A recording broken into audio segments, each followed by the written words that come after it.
नमस्कार साथियों, स्वागत है आपका अपने इस YouTube चैनल पे जिसका नाम है लर्न लर्न विद एडू फंडा। ठीक है। तो जैसा कि आप लोग जानते हैं कि 10 बजे की क्लास हमारी होती है यूजीसी नेट पेपर 1 की। तो कल हम लोगों ने जो पढ़ा था उसके आगे हम लोग कंटिन्यू करेंगे। देखते हैं आज क्या होने वाला है।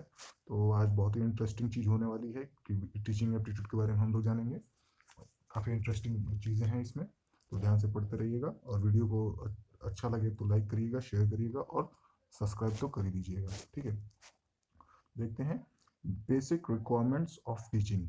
टीचिंग की जो होती हैं वो क्या बेसिक रिक्वायरमेंट्स होती हैं उनके बारे में ये बताया जा रहा है। तो फर्स्ट क्या है, मोटिवेशन। मोटिवेशन तो जरूरी, मैंने कल भी डिस्कस किया था कि मोटिवेशन दोनों लोग को चाहिए। किसको किसको? टीचर को भी चाहिए और स्टूडेंट को भी चाहिए। यानी जब टीचर आए तो अपनी फुल पूरे जोश के साथ पढ़ाए और स्टूडेंट जो हो वो पूरे जोश के साथ समझे। यानी कि दोनों में क्या मोटिवेशन होनी चाहिए।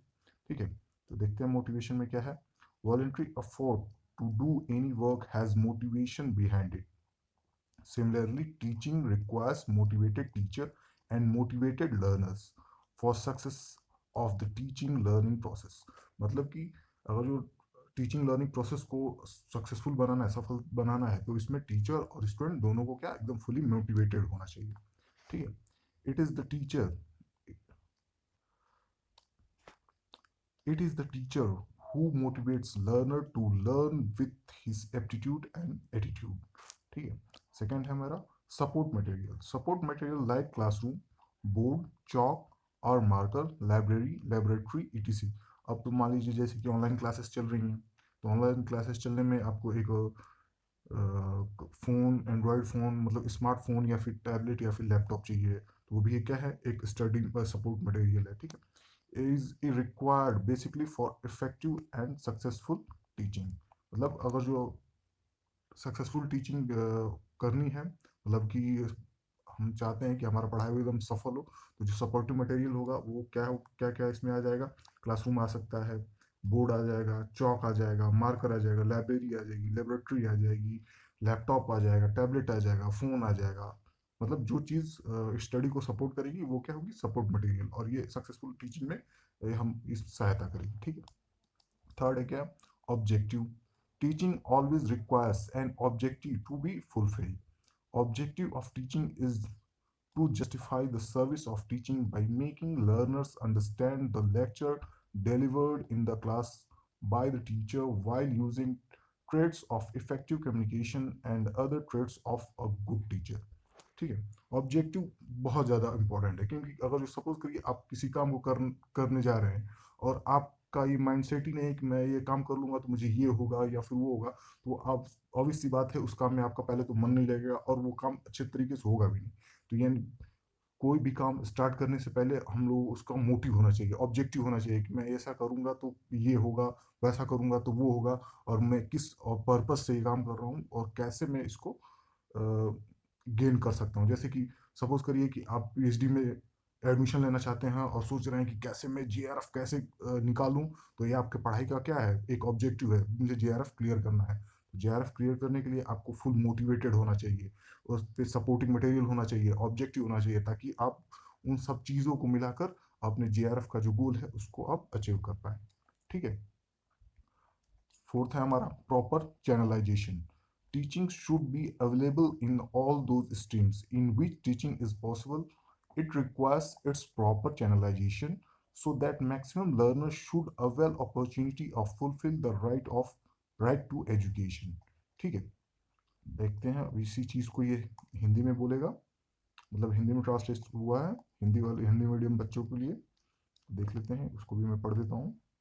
बाकी अब अपने हिसाब से ये पढ़ते रहिएगा। हालांकि अब जो पीडीएफ है वो टेलीग्राम चैनल पे आपको मिलती जा रही है।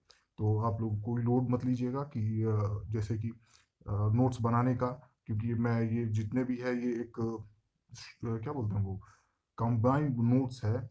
किसको फोकस रख के, जेआरएफ को, क्योंकि नेट तो ऑब्वियस सी बात है क्लियर हो जाएगा, लेकिन हम लोग को क्या चाहिए, नेट क्वालिफाई करना है, नेट में मेरिट में आना है। तो उसके अकॉर्डिंग ये पढ़ाई की जा रही है। और जो भी आपको ये मिल रहा है ये स्टडी मटेरियल, ये बहुत सारे बुकों को क्या करके कंबाइन करके ये मिलाया गया है। तो आप लोग इसको हल्के में मत लीजिएगा, ये काफ़ी इंपॉर्टेंट है। ठीक है, इससे पढ़ डाला तो लाइफ झिंगा लला और जेआरएफ तो निकलना ही निकलना है। ठीक है, चलिए बहुत हो गई मजाक मस्ती, चलते हैं पढ़ाई पे। तो शिक्षण की बुनियादी आवश्यकताएं, शिक्षण की बुनियादी आवश्यकताएं क्या है? अब इसी मैंने बताया, अभिप्रेरणा, अभिप्रेरणा मतलब वही मोटिवेशन। किसी भी कार्य को करने के लिए स्वैच्छिक प्रयास के पीछे प्रेरणा होती है। इसी तरह शिक्षण अधिगम प्रक्रिया सफलता के लिए शिक्षण के लिए प्रेरित शिक्षक और प्रेरित शिक्षार्थियों की आवश्यकता होती है। और इसी बात है, मान लीजिए सपोज करिए कि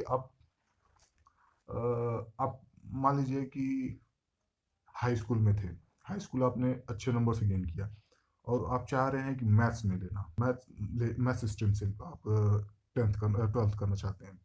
लेकिन आपको कोई आके डरा दे, आपको एकदम डिमोलाइज कर दे कि नहीं मैथ्स बहुत टफ है, ये है, आप पढ़ोगे तो इसमें जैसे 90% आया है तो उसमें आप मुश्किल से 60% हासिल कर पाओगे, मतलब बहुत आपको डरा दे, तो क्या आप डिमोटिवेट हो जाएंगे। और डिमोटिवेट हो जाएंगे तो आप बायो चूज करेंगे या फिर कॉमर्स चूज करेंगे या फिर क्या पता आप आर्ट स्ट्रीम में चले जाएं। तो मोटिवेशन बहुत जरूरी है। और वही आप एकदम मोटिवेट रहेंगे, नहीं मुझे मैथ्स स्ट्रीम से ही लेना है, तो आपको कितना भी डिमोटिवेट करेगा, आप डिमोटिवेट नहीं होंगे, क्योंकि आपने खुद से ही क्या किया, अपने आप को मोटिवेट किया है। और एक चीज जान ली, जितने भी ये मोटिवेशन की जितने वीडियोस होती हैं ये बहुत ज्यादा काम नहीं करती हैं, क्योंकि ये 2 या 3 दिन में आपका वो सारा मोटिवेशन खत्म हो जाता है। इसलिए बोला जाता है सेल्फ मोटिवेट रहो, क्योंकि जब सेल्फ मोटिवेट रहोगे तो वो जब तक आपको वो गोल अचीव नहीं हो जाएगी तब तक आप मोटिवेट रहोगे। ठीक है, तो जो ये सारी वीडियोस आप लोग देखते हो ना, 5 मिनट में ऐसा वीडियो मिल जाएगा कि 5 मिनट में आप पढ़ना के अलावा कोई काम नहीं करोगे, सब चीज़ छोड़ के पढ़ाई करोगे। ये हालांकि काम तो करता है, लेकिन ये बहुत थोड़ा समय के लिए होता है, मतलब 2 4 10 दिन, जितना आपके दिमाग में रहेगा जितने दिन तक उतने दिन तक रहेगा, मतलब बहुत शॉर्ट टाइम के लिए। लेकिन जो सेल्फ मोटिवेशन होती है कि मुझे ये गोल अचीव करना है, तो जब तक वो आपको गोल, ठीक है, जब तक वो गोल एम अचीव नहीं होता तब तक वो आपको मोटिवेट रखता है। तो अपने आप को मोटिवेट रखिए। ठीक है, कीप मोटिवेटेड योरसेल्फ। देखते हैं, यह शिक्षक है जो शिक्षार्थियों को अपनी योग्यता और दृष्टिकोण से सीखने के लिए प्रेरित करता है। तो अब सी बात है, शिक्षक है जो अपने विद्यार्थियों को क्या प्रेरित करेगा पढ़ाई करने के लिए। कोई कोई ऐसा तो मुझे लगता है कोई टीचर नहीं होगा कि जो बोलेगा और बताओ पढ़ लिख के क्या करोगे, पढ़ लिख के कौन सा राजा हुआ है, ऐसा तो कोई बोलेगा नहीं। बोलेगा कि अच्छे से पढ़ाई करो, अच्छे पढ़ोगे तो अच्छे कंपनी में सिलेक्शन होगा, अच्छा कैंपस सिलेक्शन होगा, अच्छी पैकेजेस मिलेंगी, अच्छे कॉलेज में असिस्टेंट प्रोफेसर लग जाओगे, या फिर किसी चीज़ में रिसर्च कर रहे हो तो क्या पता आप पूरे वर्ल्ड में इंडिया को रिप्रेजेंट करोगे। तो सभी टीचर्स क्या करते हैं, मोटिवेट ही करते हैं बच्चों को ताकि वो अच्छा करें। ऐसा कोई टीचर मुझे, मतलब मेरे नॉलेज में तो ऐसा आज तो कोई टीचर नहीं हुआ है जो अपने बच्चों को करेगा अरे पढ़ाई लिखाई करके क्या करोगे। ठीक है, तो ऐसा नहीं है। अब टीचर्स जो होते हैं वो बच्चों को मोटिवेट हमेशा करते हैं। तो ये तो ऑब्वियस सी बात है, इसमें बताने वाली कोई बात नहीं है, क्योंकि आप अगर जो टीचर बनते हो तो अपने भी स्टूडेंट्स को बोलोगे कि आप अच्छा करो, मोटिवेट रहो और आगे बढ़ो। ठीक है, चलिए पढ़ते हैं नेक्स्ट। सहायक सामग्री मतलब वही क्या है ये, सपोर्ट, क्या बोलते थे, ये सेकेंड वाला था, सपोर्ट मटेरियल्स। ठीक है, सहायक सामग्री देखते हैं। सहायक सामग्री में प्रभावी और सफल शिक्षण के लिए मूल रूप से सहायक सामग्री जैसे क्लासरूम, कक्षा मतलब क्लासरूम, बोर्ड, चाक या मार्कर, पुस्तकालय यानी कि लाइब्रेरी, प्रयोगशाला यानी लेबोरेटरी आदि की आवश्यकता होती है। लेकिन अभी क्या क्या, अभी तो आपका लैपटॉप आ गया है। ठीक है, लैपटॉप है, मोबाइल है, टैबलेट, देखिए बहुत जगहों पे टैबलेट फ्री में वितरित भी किया जा रहा है, टैबलेट और एंड्रॉयड मोबाइल फ़ोन, जैसे कि हमारे उत्तर प्रदेश में।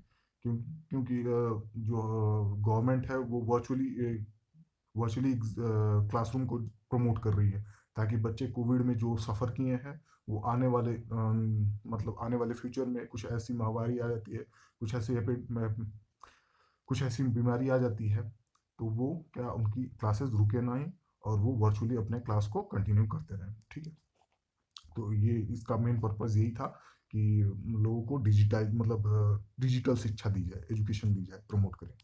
ठीक है, देखते हैं उद्देश्य यानी कि ऑब्जेक्टिव। उद्देश्य यानी ऑब्जेक्टिव, इसको एम भी बोल सकते हो। ठीक है, शिक्षण के लिए हमेशा एक उद्देश्य की पूर्ति की आवश्यकता होती है।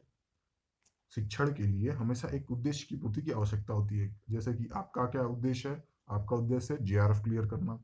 तो शिक्षण के लिए आप जीआरएफ करने के लिए आप क्या कर रहे हो? शिक्षण। तभी आप क्या मोटिवेट हो, तभी आप 10 बजे आके लेक्चर देख रहे हो, सुन रहे हो, इसको रिवाइज कर रहे हो। ठीक है, शिक्षण का उद्देश्य प्रभावी संचार के लक्षणों और एक अच्छे शिक्षक के अन्य लक्षणों का उपयोग करते हुए शिक्षक द्वारा कक्षा में दिए गए व्याख्यान को शिक्षार्थी को समझाकर शिक्षण सेवा को सही ठहराना है। मतलब कि एक अच्छे शिक्षक के अन्य लक्षणों का उपयोग करते हुए, मतलब ये मतलब उनको ऑब्जेक्टिव बताना। जैसे मैं ऑब्जेक्टिव बता रहा हूँ कि ऐसे पढ़ाई करोगे तो ये होगा, वैसे पढ़ाई करोगे तो ये सभी शिक्षकों का क्या एक वो माइंडसेट होना चाहिए कि ताकि वो अपने सभी स्टूडेंटों को बताए और उनको अच्छे से रिलेट करवा पाए। जैसे कि सपोज करो मैं आपको ये पढ़ा रहा हूँ और ये मैं बोलूँ कि क्या पता ये आएगा कि नहीं जेआरएफ में, क्या पता ये आएगा कि नहीं नेट में, क्या पता कि ये अगला साल जो पेपर हो इसमें से एक भी क्वेश्चन मिलेगा नहीं। तो आप वैसे ही डिमोटिवेट हो जाओगे। तो क्या फालतू में ये आधे घंटे का 1 घंटे का लेक्चर मैं सुनूं, इससे अच्छा तो मैं खुद ही पढ़ाई कर लूँ। तो ये क्या मैं आपको समझा रहा हूँ ना कि ये जो चीज़ें हैं ये मोस्ट एक्सपेक्टेड हैं किसमें, एनटीए यूजीसी नेट जो जेआरएफ का एग्जाम होता है उसमें एक्सपेक्टेड है। ये सारे कंसेप्ट उसमें पूछे जाएंगे, तब आप मोटिवेट होकर पढ़ रहे हो, थोड़ा ध्यान लगा के पढ़ रहे हो। तो ये सब चीज़ें हैं। ठीक है, उचित चैनलाइजेशन, शिक्षण उन सभी धाराओं में उपलब्ध होना चाहिए जिनमें शिक्षण संभव है। इससे उचित चैनलाइजेशन की आवश्यकता है ताकि अधिकतम शिक्षार्थियों को शिक्षा के अपने अधिकार को पूरा करने का अवसर मिले। कहने का मतलब क्या है? ज़्यादा से ज़्यादा शिक्षा को बढ़ावा देना, यानी कि हर एक जगह पे जहाँ पे शिक्षा नहीं है, जहाँ पे अशिक्षा है, वहाँ पे भी शिक्षा को पहुँचाना। जैसे कि बहुत रिमोट एरियाज हैं वहाँ पे, जैसे कि आप लोग देखते होंगे ये नक्सलाइट एरियाज हैं, तो यहाँ पे शिक्षा बहुत कम है।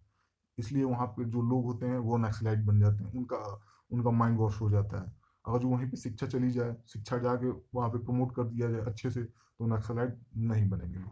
तो कहने का मतलब है ज़्यादा से ज़्यादा शिक्षा को प्रमोट करना, ज़्यादा से ज़्यादा शिक्षा को सभी को देना, ताकि जो ये शिक्षा का अधिकार जो है हमारा वो सबको फुलफिल कर पाए, जो हमारे कॉन्स्टिट्यूशन में लिखा हुआ है। ठीक है, देखते हैं फैसिलिटिंग लर्निंग। फैसिलिटिंग लर्निंग क्या है? Teaching is service with a mission. Obviously, by teaching is service with a mission. Its sole objective to facilitate learning so that teaching may justify its mission. ठीक है, next है developing overall personality of the learner. Developing overall personality of the learner, obviously बात है। अगर जो वो मान लो शिक्षा है, मैं बस बताऊं कि नहीं बस आपको मैथ्स पढ़ना है तो बस मैथ्स में डिजिट ही गिनते रहो, 1 2 3 4 5 6 7 1 2 3 4 5, मतलब ऐसे बस तुम मैथ में ही सुबह उठो तो मैथ, शाम को सो तो मैथ, दोपहर में खाना खाओ तो मैथ। तो ऐसा तो आपका ओवरऑल डेवलपमेंट नहीं हो पाएगा। इसलिए जो टीचिंग होती है वो ओवरऑल पर्सनैलिटी डेवलप करती है। यानी कि देखिए, अब क्या पेगा, आप शुरू से आप ऑब्जर्व करोगे, नर्सरी से जब आप बच्चा कोई पढ़ता है, पढ़ने जाता है एकदम छोटे क्लास से, छोटा एग्जाम्पल लेके बता रहा हूँ। जैसे कि नर्सरी में कोई बच्चा प्लेवे में पढ़ने जाता है, प्लेवे से थोड़ी सी उसकी समझ बढ़ती है तो उसको इंग्लिश भी पढ़ाया जाता है, हिंदी भी पढ़ाया जाता है, राइमिंग भी पढ़ाई जाती है, पोएम भी पढ़ाई जाता है। मतलब उसको सारे सब्जेक्ट ओवरऑल पढ़ाया जाता है। क्यों पढ़ाया जाता है? ताकि वो सभी चीज़ों को जाने, उसके दिमाग में सभी चीज़ें चलें। ठीक है, और वही जैसे वो 1 2 3 4 में आता है तो Hindi, English, science, social science, maths, science, ये सब चीज़ें वो पढ़ता है। तो उससे क्या होता है? ओवरऑल पर्सनैलिटी का उसको क्या होता है? डेवलपमेंट होता है। या सिविलाइजेशन पढ़ाया जाता है, जिसको हिंदी में क्या बोलते हैं, वो कौन सी अ, हिंदी में एक होता है, कौन सी किताब, नैतिक शिक्षा वाला। ठीक है, कन्वर्सेशन पढ़ाया जाता है ताकि बच्चे को अच्छे से मतलब अच्छा कैसे कन्वर्सेशन होता है सोशल में, वो सब चीज़ समझ में आए। पर्सनैलिटी के बारे में बताई जाती है कि ये पर्सनैलिटी ऐसे थे, इनमें ये क्वालिटी थी, ये क्वालिटी से लोग अच्छे बनते हैं, लोग उनको पहचानते हैं। ताकि वो बच्चों में क्या वो सारी क्वालिटी को जैसे होता है ना कि एक हीरो को देख के बच्चे बड़े मोटिवेट हो जाते हैं कि मैं भी ऐसा ही बनूंगा। तो उन सब पर्सनैलिटी को इसलिए दिखाया जाता है ताकि वो उनके अंदर भी ये कीन हो, मतलब कीन मतलब उत्सुक हो उनके जैसा बनने के लिए, उनके जैसे क्वालिटीज को अपने अंदर डेवलप करने के लिए। ठीक है, देखते हैं। Teaching is not confined to the subject knowledge only, rather it also teaches traits of general mannerism to the learners. Learners are to survive in the society. Teaching teaches them how to behave nicely with the members of the society. Teaching also teaches them about moral and social values. ठीक है, reason, social values, मतलब कि ये teacher जो होता है वो बच्चों को एथिक्स के बारे में सिखाता है, मोरालिटी के बारे में सिखाता है, ह्यूमैनिटी के बारे में सिखाता है, ताकि एक मान लो सपोज करो जब एक हम लोग जब शायद 8th या 7th क्लास में हम लोग जो थे, तो एक कौन सी हिंदी की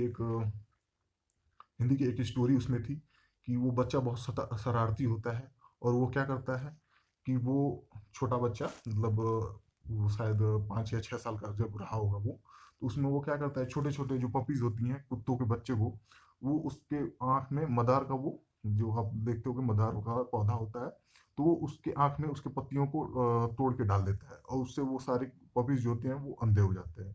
लेकिन जब वो पढ़ाई करता है, डॉक्टर बन जाता है, तो क्या वो मतलब एनिमल्स का इलाज करता है, और पता नहीं कि क्या क्या, मतलब अच्छे अच्छे काम, सोशल वर्क करता है। और उससे क्या मतलब उस कहानी से सीख क्या मिलती है, जो शिक्षा है वो लोगों के अंदर ह्यूमैनिटी को क्या करती है, डेवलप करती है, मोरलिटी को डेवलप करती है, ताकि लोग जो है अच्छे बिहेव करें, मतलब निर्दयी न बने, अच्छे से रहें, सौहार्दपूर्ण वातावरण बना के रहें। ठीक है, ये तमाम तरह की बातें हैं, आप समझ, आई होप आप समझ रहे होंगे। देखिए, आप देखते हैं, power of the learners is also enhanced in learners through teaching। ठीक है, so teaching teaches learners how to develop and maintain an overall personality। power of learners is also enhanced, मतलब जो सीखने की जो क्षमता होती है वो क्या, वो इन्हेंस करती है। इन्हेंस का मतलब क्या, शिक्षण जो होता है वो इन्हेंस करता है क्या, मतलब लोगों की पर्सनैलिटी को इन्हेंस करता है, अच्छा सौंदर्य बनाता है, सुंदर, जैसे होता है ना, जैसे गाड़ियों में आप जैसे गाड़ियों में जैसे 4 व्हीलर्स में आप देखते होगे हेडलाइट के ऊपर एक क्रोम लगाई जाती है, और वो क्रोम क्या कर देती है, उस हेडलाइट को इन्हेंस, गाड़ी के लुक को क्या करती है, इन्हेंस कर देती है, अच्छा बना देती है, सुंदर। तो क्या शिक्षा क्या है, व्यक्ति को क्या करता है, पर्सनैलिटी को इन्हेंस कर देता है, सुंदर बना देता है, आकर्षक बना देता है। ठीक है, थर्ड है motivating learner to acquire right knowledge, as teaching is the teaching is the only channel of learning and act as learners stimulant objective of teaching is motivate learners to learn।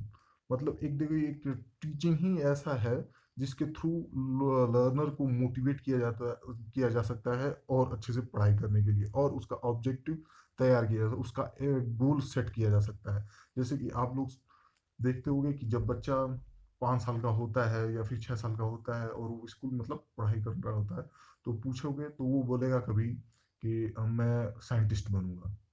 फिर 2-4 साल के बाद पूछोगे तो बोलेगा doctor बनूंगा। फिर 2-4 साल, मतलब एक से करके वो 8th तक उसके दिमाग में चलेगा तमाम तरह की, कभी डॉक्टर, कभी इंजीनियर, कभी पायलट, तो कभी कुछ, तो कभी कुछ, तो कभी। लेकिन जैसे वो अच्छे से अपने आप को जानता है, शिक्षा उसको आती है, उसका इंटरेस्ट पता चलता है हाई स्कूल में, जैसे उसका मैथ्स बहुत कमजोर है, तो वो सोचता है कि चलो मैथ्स छोड़ के अब हम लोग बायो में लेते हैं और मैं डॉक्टर बनूंगा। और जो मैथ्स उसका अच्छा है तो सोचता है चलो अब इंजीनियर बनूंगा। मतलब ये उसका 10th और 12th में ही उसकी जर्नी क्या होती है, कंप्लीट हो जाती है, उसका गोल सेट हो जाता है कि मैं 12th के बाद क्या करूंगा, मैं डॉक्टरी लाइन में जाऊंगा कि इंजीनियरिंग लाइन में जाऊंगा, या फिर एमबीए में जाऊंगा, या फिर कहीं और जाऊंगा। ठीक है, तो ये सब चीजें क्या, जब शिक्षण होती है तभी, जब आपको ज्ञान है, जैसे होता है ना कि जब पढ़ोगे तभी क्वेश्चन पूछोगे, जब नहीं पढ़ पाओगे तो क्वेश्चन नहीं पूछ पाओगे। ठीक है, चौथा है creating awareness। Teaching creates awareness in the society and also encourages one to raise her voice against various social evils। Its objective is to bring about various reforms through awareness। देखो, creating awareness, जब शिक्षा होगी, मतलब शिक्षा आपके पास होगी, तो आपके पास अवेयरनेस भी आएगी। जैसे कि जब आप, जैसे कि हमारे इंडिया में आप चाह के भी अपने फंडामेंटल राइट्स को छोड़ नहीं सकते। क्यों नहीं छोड़ सकते? क्योंकि जब ये संविधान बना था उस टाइम पे हमारे देश की साक्षरता बहुत कम थी। और ये बाबा भीमराव अम्बेडकर जानते थे कि हमारे जो लोग हैं वो थोड़े से अनपढ़ हैं, और ये जो पढ़े लिखे लोग हैं, बड़े लोग हैं, वो इनका बहुत ही आसानी से इनको बेवकूफ़ बना के इनका नुकसान कर सकते हैं। इसलिए उन्होंने एक कानून बनाया, मतलब वो चाह के भी हम अपने फंडामेंटल राइट्स को नहीं छोड़ सकते। लेकिन ऐसा यूएसए में, वो चाह मतलब यूएसए या फिर ब्रिटेन में, वो अपनी मर्जी से अपने अधिकार को वो स्वेच्छा से छोड़ सकते हैं। लेकिन इंडिया में ऐसा नहीं है।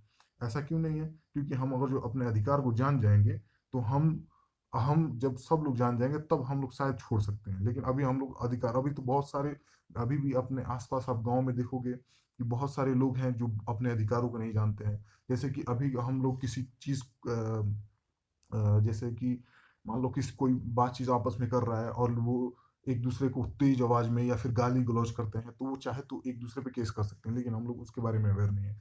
कोई सड़क पे कचरा डालता है, तो वो उसके लिए ऑब्जेक्शन कर सकते हैं, उसके लिए भी कंप्लेन कर सकते हैं। लेकिन कोई उस पर ध्यान नहीं देता है। कोई थूक रहा है, उस पर हम लोग कंप्लेन कर सकते हैं, लेकिन कोई उस पर ध्यान नहीं देता। क्यों? क्योंकि हम लोग अपने राइट्स को नहीं जानते हैं। तो ये बोल रहा है कि अगर जो टीचिंग शिक्षा हो हमारे पास होगी, तो हम अपने अवेयरनेस को, मतलब अपने अधिकार को जानेंगे और अवेयर हो जाएंगे। जैसे कि जैसे कि सपोज करो कोई छोटा बच्चा है, ठीक है, उसकी शादी की जा रही है। तो ये क्या है? वो जब तक वो 21 साल का बच्चा नहीं है, मतलब अब तो वो 21 साल, लड़का और लड़की दोनों की एज फिक्स हो गई है कि शादी की 21 साल ही उम्र होनी चाहिए। उसके पहले अगर जो आप करते हो तो वो बाल विवाह में आ जाएगा। मान लो 14 साल से नीचे का कोई बच्चा है, उसको मजदूरी करा रहे हो, तो आप अगर जो अवेयर हो, शिक्षा है आपके पास, तो जानते हो कि 14 साल से छोटे बच्चों को क्या स्कूल में पढ़ाना है, ना कि काम करवाना है जबरदस्ती। और ये क्या है? कानूनन अपराध है। ठीक है। और ये अपराध ऐसा अपराध है जो डायरेक्ट ये सुप्रीम कोर्ट सजा सुनाती है। इसमें मतलब डायरेक्ट संसद इस पे क्या कर सकती है?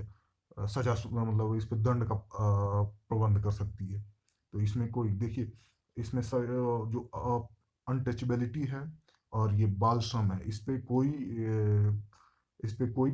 ऐसा नहीं है कि अ, जैसे कि क्या बोलते हैं वो, अनटचेबिलिटी और ये बाल श्रम, इसका डायरेक्ट सुप्रीम कोर्ट इस पे सजा सुना सकती है, और संसद इस पे सजा का प्रावधान कर सकती है। ठीक है। तो ये आप लोग दिमाग में रखिएगा। थर्ड है, सॉरी, पहला है इसमें सीखने की सुविधा। ठीक है। शिक्षण एक मिशन के साथ साथ एक सेवा है। इसका एकमात्र उद्देश्य सीखने की सुविधा देना, ताकि शिक्षण अपने मिशन में सफल हो सके, मिशन में सफल हो सके। ठीक है। सेकेंड है शिक्षार्थी के समग्र व्यक्तित्व का विकास, मतलब ओवरऑल वही हम लोगों ने जो पढ़ा। शिक्षण केवल विषय ज्ञान तक ही सीमित नहीं है, बल्कि ये शिक्षार्थियों को सामान्य व्यवहार लक्षण भी सिखाता है। शिक्षार्थियों को समाज में जीवित रहना है। शिक्षण उन्हें सिखाता है कि समाज में सदस्यों के साथ अच्छा व्यवहार कैसे किया जाता है। शिक्षण उन्हें नैतिक और सामाजिक मूल्यों के बारे में भी सिखाता है।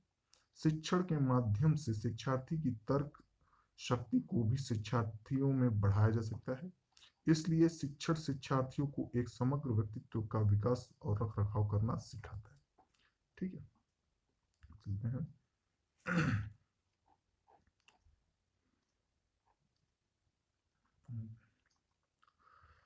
थर्ड है शिक्षार्थी को सही ज्ञान प्राप्त करने के लिए प्रेरित करना, क्योंकि शिक्षण ही सीखने का एकमात्र माध्यम है और सीखने के उत्तेजक के रूप में कार्य करता है।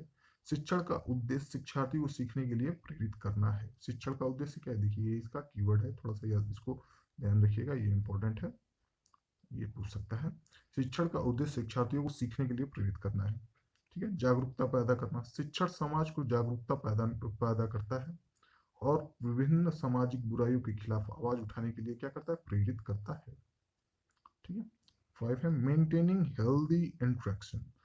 Another leading objective of another leading objective of teaching is to maintain a healthy teacher society and student society instruction.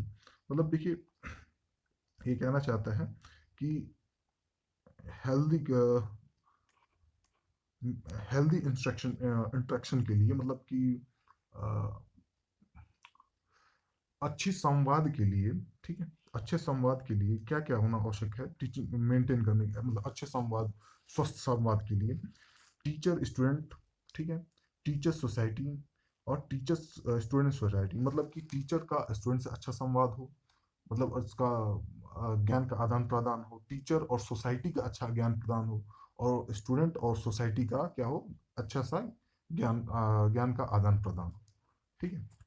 तो ये क्या है, एक हेल्दी इंस्ट्रक्शन, हेल्दी इंट्रैक्शन के लिए क्या है, ये बहुत ही जरूरी है कि टीचर सोसाइटी से, स्टूडेंट टीचर से, और स्टूडेंट सोसाइटी से, ये सब में क्या हो, एक दूसरे के अच्छे से अपनी बातचीत को वो कर सकें, और वो फ्रीली बातचीत कर सकें, ठीक है।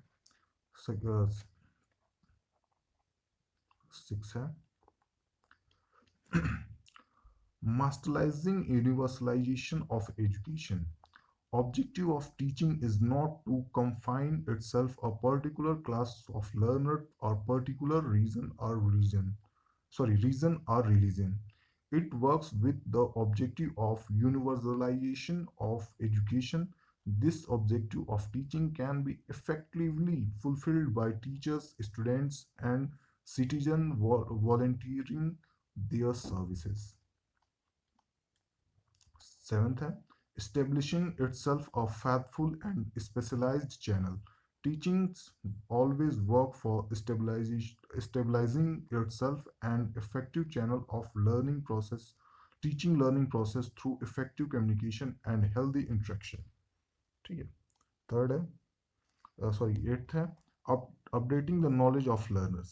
Learners can update their knowledge regarding any subject through learning in the classroom. Teaching also removes the learner's various complexes. ठीक है, देख लेते हैं हिंदी में इसका। स्वस्थ अंतःक्रियाओं को बनाए रखना शिक्षण का एक अन्य प्रमुख उद्देश्य एक स्वस्थ शिक्षक समाज और छात्र समाज की बातचीत को क्या करना है, बनाए रखना है। छठा है शिक्षा के सार्वभौमिकरण को मूर्त रूप देना। शिक्षण का उद्देश्य स्वयं को शिक्षार्थियों के किसी विशेष वर्ग या विशेष धर्म तक सीमित रखना नहीं है। यह शिक्षा के सार्वभौमिकरण के उद्देश्य से काम करता है। अध्यापन का यह उद्देश्य शिक्षकों, छात्रों और नागरिकों द्वारा स्वेच्छा से अपनी सेवाएं देकर प्रभावी ढंग से पूरा किया जा सकता है।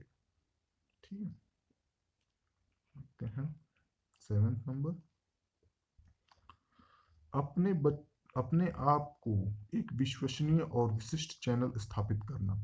शिक्षण हमेशा प्रभावी संचार और स्वस्थ बातचीत के माध्यम से शिक्षण सीखने की प्रक्रिया के एक प्रभावी चैनल के रूप में खुद को स्थापित करने के लिए काम करता है।